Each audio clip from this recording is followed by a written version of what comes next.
Okay, good evening. Welcome to the Township Council regular meeting of March the 3rd, 2026. If we could stand for the Pledge of Allegiance.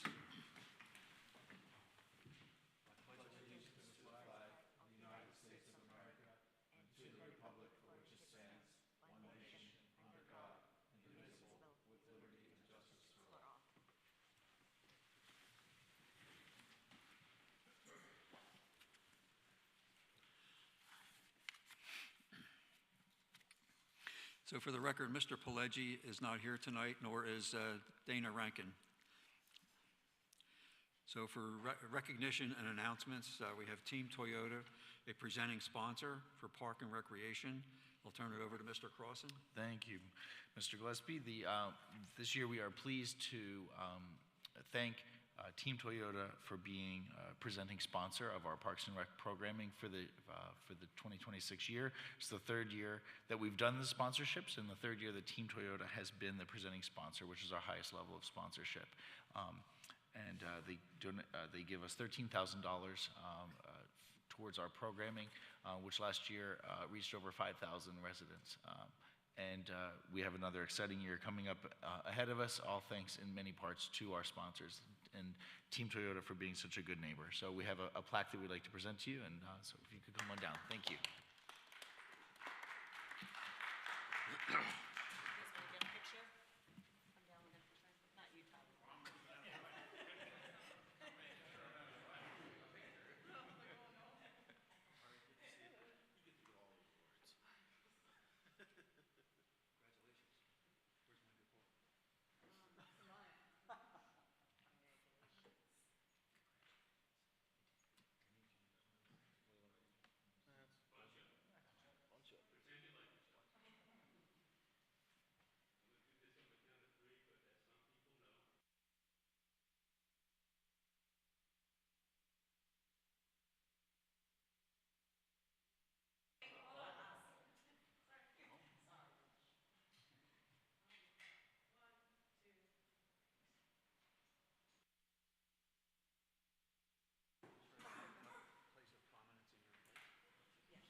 Okay, next on the agenda are the upcoming meetings and events.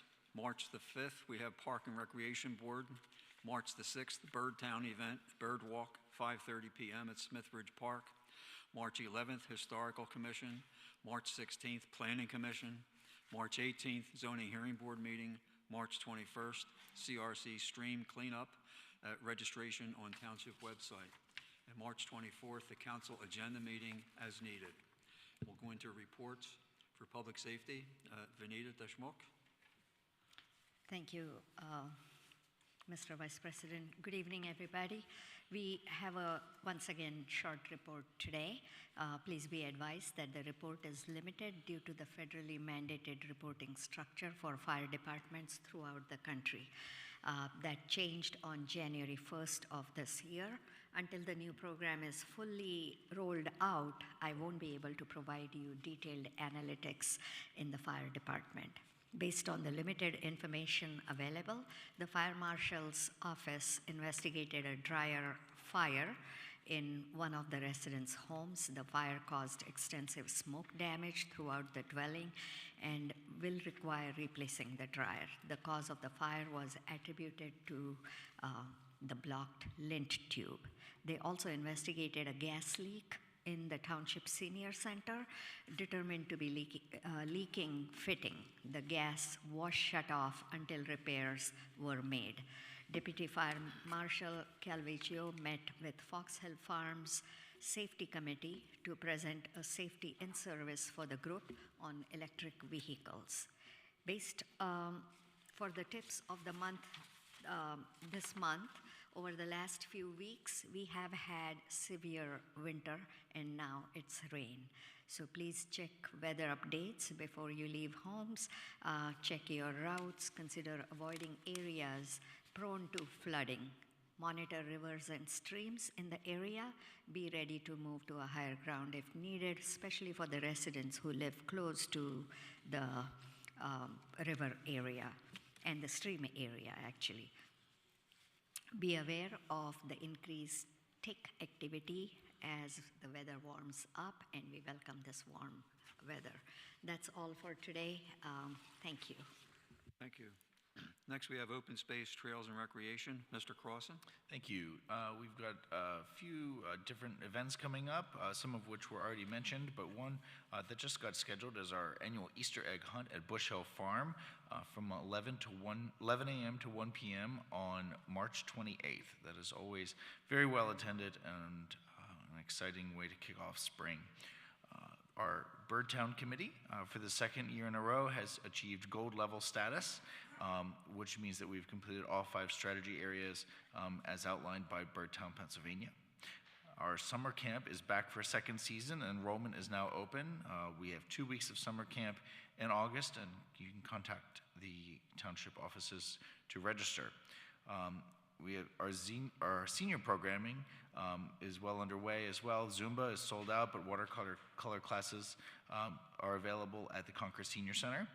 And the community center rental, which is the large brick building here as you come in, the lower level is available as a multi-purpose room, which is ADA compliant for rentals, and it can accommodate up to 70 people. So if anyone would like to rent that, please contact the township offices. And lastly, I mentioned the sponsorship program of our Parks and Rec programming, and those additional levels of sponsorship are still available if businesses are interested in participating. Thank you. Okay, next we have Sewer and Public Works. Under the Sewer Department, for plant maintenance repairs, the winter has been very tough on the main plant. Long cold snaps caused damage to some air headers, but they've been repaired. Also dealing with snow from 2 large storms, but we are back on track and staying within our maintenance schedules. And the plant performance, the main sewer plant and Riviera plant are both running well. Operations are normal, all systems are working, all testing is well within permits, and the winter storms have not impacted operations at either plant.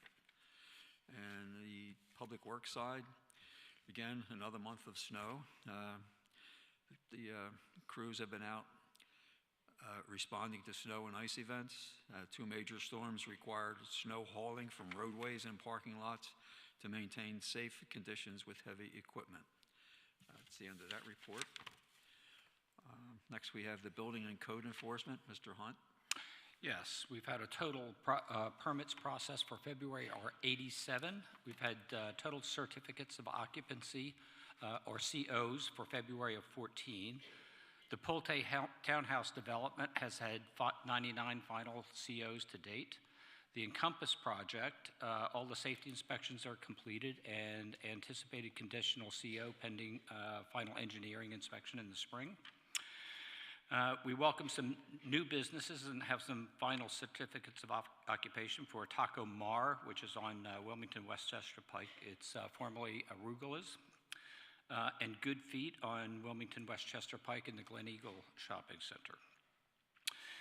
We have some new businesses that are coming soon that are in various stages of permitting and construction. We have Gio Vittorio Spa and Salon that's opening on Wilmington Westchester Pike. Amori Spa and Salon on Baltimore Pike. The Extra Space Storage on Wilmington Westchester Pike, that's still under construction. Ryan's Rise Up Cafe on Evergreen Drive in the town center. LL Bean, which is going into Staples.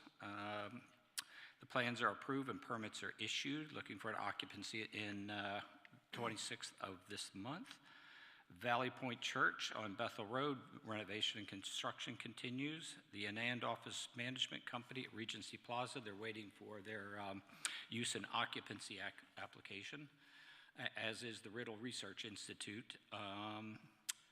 And that Saravia Behavioral Health on Regency Plaza is awaiting their use and occupancy application.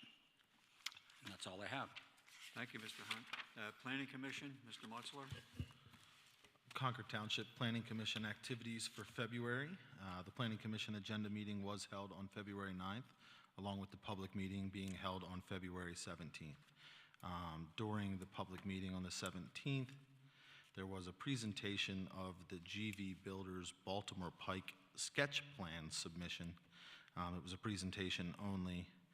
And other news in that meeting, Concord Acquisitions LLC, Shops at Concord, project was granted an extension till April 30th for land development and for conditional use applications while they still continue through zoning.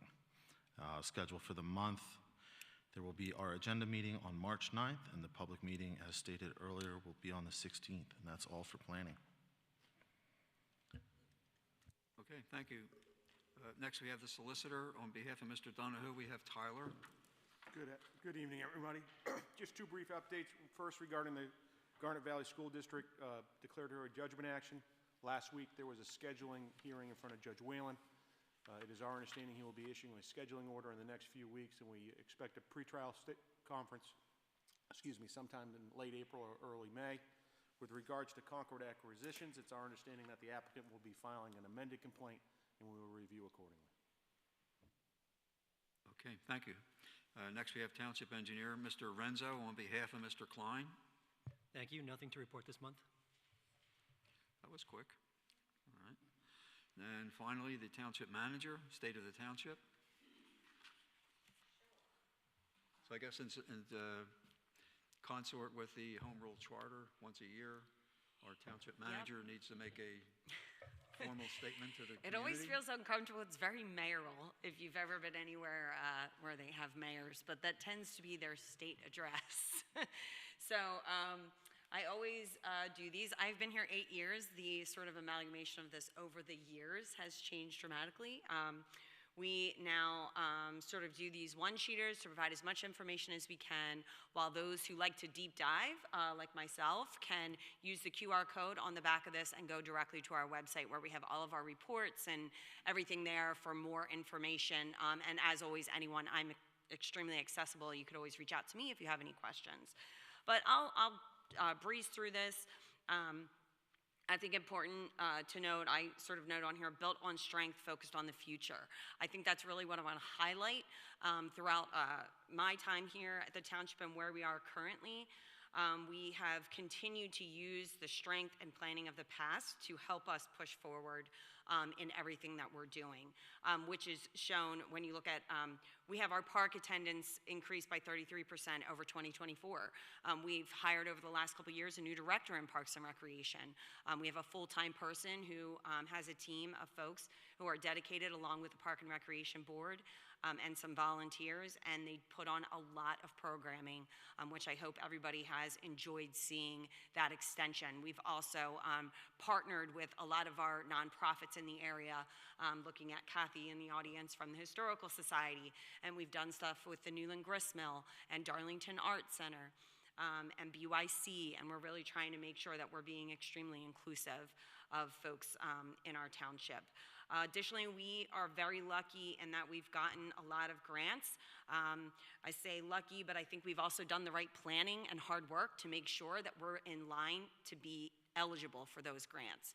So the Beaver Valley Neighborhood Park, which is lovely. I love watching children play on that and seeing residents walk over there. We received $178,000 from DCNR for that park to be built. And the story of that park is very rich and historic, and we are putting up signage to display that information there of the old log cabin that we hope Newland Gristmill will rebuild on their site one day. Additionally, we do Recycle Day. I know a lot of you participate. I see you and we chat when you come through the line. But this past year, we had 21,000 pounds of electronic and paper recycling, which may not seem like a big deal to some. That is a really big deal because it means that electronic hazardous waste like TVs, computer monitors, things of that nature are being recycled responsibly. If you follow recycling, you know that market has changed over the years, and it's really important to make sure that we work with companies to provide our residents with the best options possible. Additionally, Other achievements this past year, another grant awarded project was the Smithbridge Park Stormwater and ADA improvements. We really improved sort of that entrance area to the park. We've made it more ADA accessible, and we've also added some parking and rerouted the trails and stormwater over in that area. It's been very successful. Loved seeing that filled up with all of our concerts this summer. We also completed the preservation of the historic Palmer Barn at Bush Hill Farm. So if you know our goats, you've seen our goats, you'll see the re-skinning of that building to make sure that that maintains its character as a future entrance to that park as part of our Bush Hill Farm master planning. Additionally, every year, our Park and Rec Director has been partnering with CRC, and we receive 100% grant funding and have planted 65 native trees in open space areas. Some of that happened at AME Church area. We also did it at our Temple Road open space area and in our parks, and it's such a lovely thing to do and have partners come out and volunteer with us on those important efforts. From a community engagement standpoint, I know a lot of people talk about our community center up front. Obviously, renovating an entire building is an expensive process, so we're taking that slow. And we have finished the downstairs, and that is available as rental space for people in the area. We've also had a very successful Park and Rec program over there, Mrs. Brooks Music for young children, and it has been packed. Additionally, we had a Black History Month event there, very busy, and it was wonderful with a Harriet Tubman speech and reenactment moment, which was lovely. We also have opened a brand new summer camp this last year.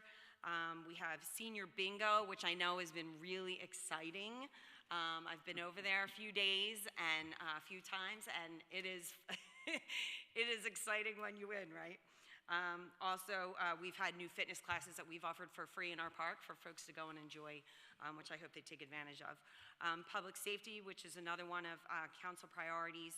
We did enter last year a 5-year service contract with Concordville Fire and Protective Association. We've said it a million times, but we're extremely lucky to have them in our township. They do an amazing job. They're a great group, and we're thankful for the career and volunteer folks over there. Infrastructure and modernization, we've worked on public sewers. That has been ongoing over the last so many years, trying to make sure we're meeting our Act 537 planning when we can and it's feasible. We worked on Concord Road North this past year. In the upcoming year, on the other side, I know I'll talk about Cambridge Downs neighborhood, who is the next one getting that public sewers. Additionally, we did a huge UV disinfection system at our sewer main plant, which is part of our clean water capital projects, and making sure that we're doing all we can to modernize the plant that we have and putting those capital dollars to good use over there. And additionally, in stormwater, which is another major priority with council, we replaced over 300 feet of new stormwater pipe. Our public works team, we have been hiring over the years skilled laborers as we can, and it's been wonderful, and we're able to see the fruits of our labor when we see that, and over 300 feet of new stormwater pipe done by them and upgrading of inlets regularly. Focusing on our future and talking about capital planning, that was some 2025 highlights. But moving forward, this year with the budget pass, we dedicated $500,000 annually for township capital projects in our general fund, which is extremely important. We do not have dedicated revenue that comes into that fund.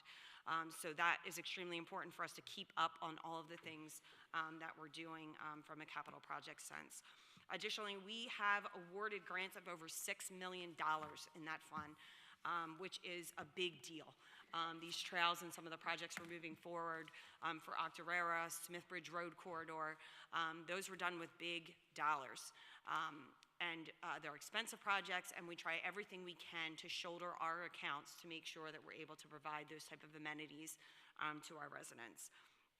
Additionally, I'll point out pedestrian and traffic safety we've talked about. I just mentioned the Smithbridge Road Corridor project. That's a $4.2 million project that we're working through.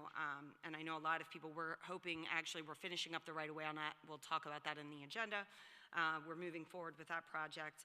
Another big project for our sewer plant moving forward is, I talked about modernization. Technology comes with that, and we're trying to work on a brand new SCADA system that sort of becomes the heartbeat of your sewer plant and notifies these guys immediately when something is off, which is extremely helpful when you have a very small crew like we have of about 7 folks.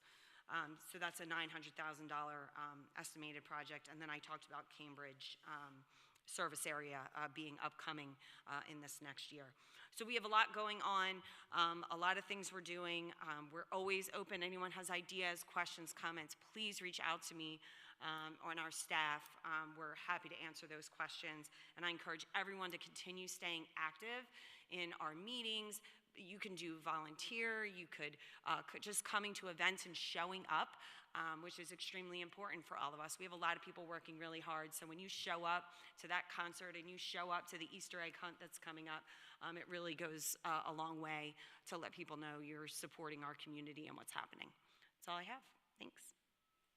Are you sure that's all you have? You know I could go on. Thank you, thank you. All right, now we're at the point where we have citizen comments. So any citizen can address the board with comments. So we have our microphone set up, so. Yes, sir. Good evening. My name is Kevin Voigt, and I live at 286 Willets Way here in Concord.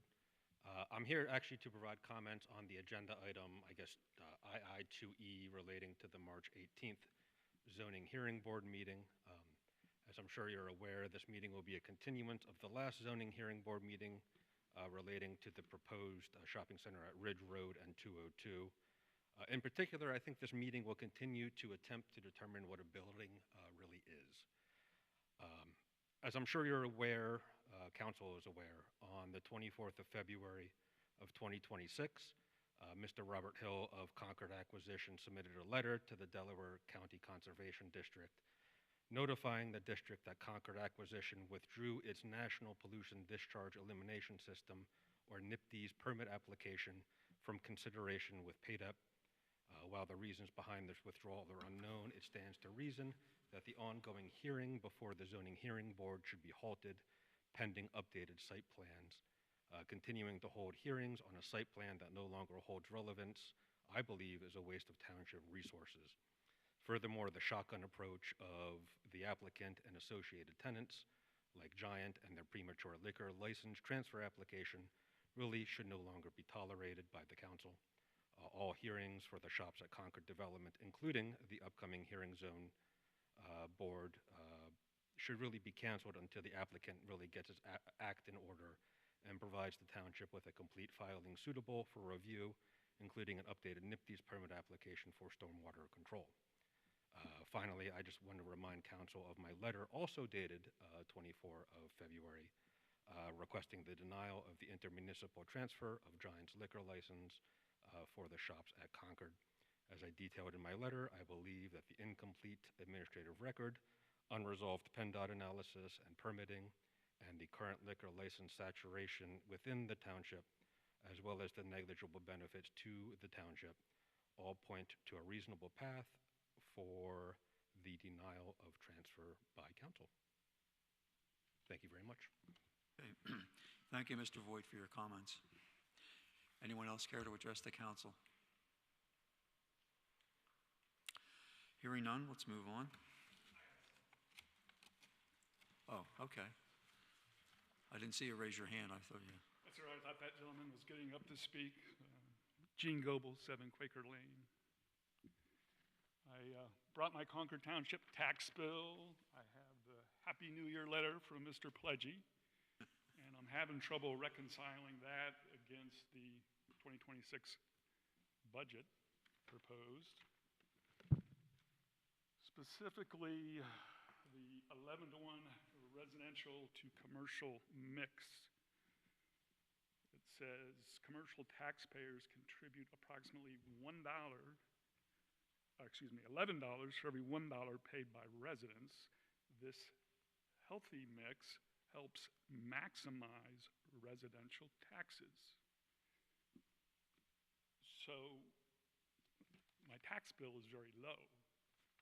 I presume by this we'd want to maximize, because every dollar I pay, you're getting $11 from commercial. Every dollar you spend, you get a 90% off sale. But we don't have trash pickup, we don't have police, we don't have white-tailed deer population control. All these things you can get for 90% off. So why are the taxes not increased to benefit residents for items that don't benefit commercial as much? Okay, is that in the form of a question? Yes, sir. Okay, I'm not sure I have an answer for you, but we can certainly take it under advisement. Do you understand the I would, question? yeah, I would say that we increased taxes this last year. In fact, some might argue percentage-wise significantly, but we believe a moderate increase was in order, and that we put that money towards capital funds, as Amanda pointed out. And so we're also sensitive to the fact that the township taxes are not the only tax burden that our residents face. In fact, we are the smallest portion of the property tax bill that residents receive. As you know, it's about 2%. And so when you add in the school and the county taxes, which you know the county taxes have increased dramatically, Yes. And those percentage increases translate into large dollar amounts, then I think that we try to balance balance the fiscal picture in total with regard to what the township needs to provide, can provide, and does the best job of providing.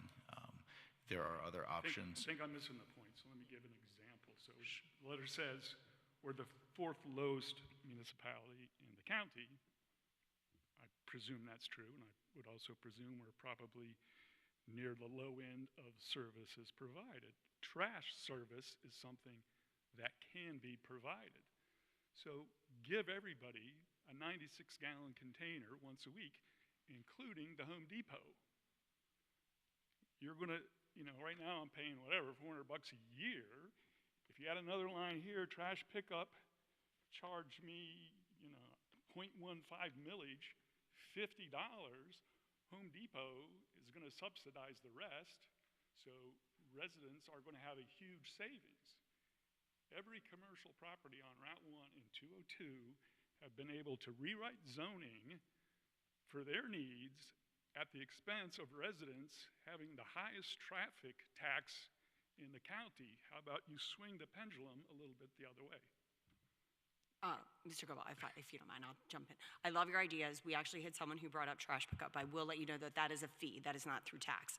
So any trash fee, so if Home Depot had it, they would pay their fair share, you would pay your fair share. They can't float your trash fee. So it doesn't actually work like that. It could. However, no, it actually can't. You can't handle a fee in that manner. But however, noted, we've talked about that before. It is actually a big service. If you have in-house trash, extremely expensive. No, not in-house, absolutely not. I gotcha. Yeah. But if you even have the other side, it is an expensive service as well, because you do have people who don't pay. You wind up subsidizing other things. Right. It's 11 interesting. to 1, it's 90% off. However, great idea, and I love actually what you're saying right now, even the deer population. Any ideas that you have, every single year, you know it, because you come to the meetings a lot, but we always say, please give us the ideas so that we can put dollars to things and then flush that out with the 7 council members here. So I love all of that. If you want to put something down more formal. White-tailed deer, right? Yeah. This was a hard winter. Sure. There are emaciated deer all over the township. Nobody has enough land anymore to hunt them except the township. That would be a minimal expense. You probably could have volunteers who want the meat. We actually have a township I just. It's a 90% off sale, right? Yeah. I've had It's not cheap though, one car those totaled, programs. 3 cars hit, No, sure. vegetation in the car. Yeah, no, we actually had looked into that before. There's a municipality, Radnor. They spend $70-some thousand a year with the state on a culling program with deer and geese. Actually, they have a geese issue. But we have looked and talked about those kind of things. We will continue to do that. So I encourage There's no deer in the Home Depot parking lot. ideas. And they're going to pay 90% of the bill. Yeah, but I do encourage those ideas, absolutely. So if you want to shoot me an email, if you have a couple of them, that would be great. Thank you. Well, thank you, Mr. Goebel. Being on the board probably longer than anybody up here, we do look at this every year. We look at the way we operate the different departments, and we plug it into the formula, and it's been decided that we don't want to be in the trash business. So more to follow for next year. Thank you.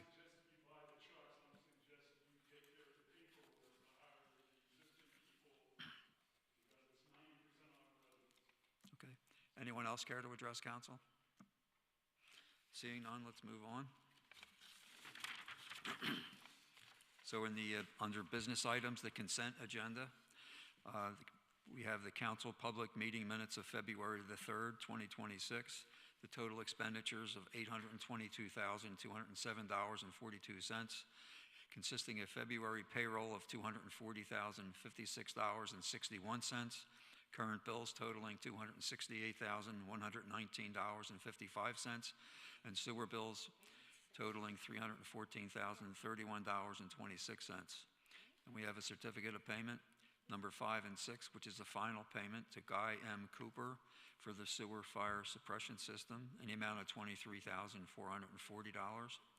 And a financial release, number 7, which is the final release to Astoria Chads Ford in the amount of $3,449.78. And going to appointments, we have the alternate zoning hearing board solicitor, Michael Sheridan Esquire. The library board, Salim Sheikh, term to expire 11/6 of 2027. The zoning hearing board, Joseph Barbado, his term expiring 3/3 of 2031. And accepting a resignation from Tony Shahan from the Historical Commission, and accept a resignation from Sharon Motawe from Park and Rec Board. Then we have to accept as complete for filing the following applications: the preliminary and final land development at 9 Ivy Lane, which is a minor subdivision, a lot consolidation plan, and another minor subdivision at Baltimore Pike and Stony Bank Road, which is Edgewood Cemetery for 2.6 acres, which is a lot line consolidation. And I need a motion for the consent agenda. I so moved. I get a second? Second. Any questions on the motion?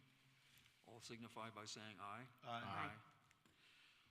Next, we have the Octoraro Trail update. I'm going to ask Amanda to give us an update on the Octoraro Trail. All right, so if you want to ask why I'm glowing, John, it's because we just got another $1.5 million awarded to us for this project that I am so lovingly excited about, but is the bane of my existence for the last 8 years. We are really excited. Beyond belief. Yeah. Super proud of our team here. Bill, our finance director, drafted this next grant application. Several of us, John Gillespie, myself, made the rounds and called everyone we knew and everyone we could to hope that we could get support and actually make this happen. And this is the catalyst that we needed to get some wind in our sails and get her done. So we are very excited. The letter came, this made my week, so we are really excited. And things are moving and progressing in that manner. We also are working, finalizing up the right-of-way acquisitions that we need along the trail and working with the owners on the route. We hope to have that all buttoned up soon, in the next couple weeks. So things are great. More money, getting her done. Teamwork. Yep. All right. Moving along, we have the Smith Ridge Road Corridor Traffic and Pedestrian Safety Grant Project Update. Amanda, you want to? I'm gonna have John take this. I can handle that, John. Brief update, excuse me, on the Smith Bridge Corridor project. Right-of-way and easement acquisition is nearing completion. Agreements are in place and documents are being currently recorded with the county. PennDOT is completing a final constructability review of the project. Once this review is complete and the right-of-way documents have been submitted to PennDOT, Pennoni will begin to prepare plans and specifications for bidding. Current anticipated date for the project to be let for bidding is around mid-July of 2026. Construction will take about 2 years to complete. Okay. Very good. Every time I'm out in amongst the public, I keep getting asked the question, when are we getting our traffic circle? or roundabout, not traffic circle. And I said, it's coming, it's coming. Well, when? Well, when? Well, now we have a better date, so How long does it take we're between, all happy about that. how long is it between bidding and construction? So bids will probably be on the street for about 2 months or so.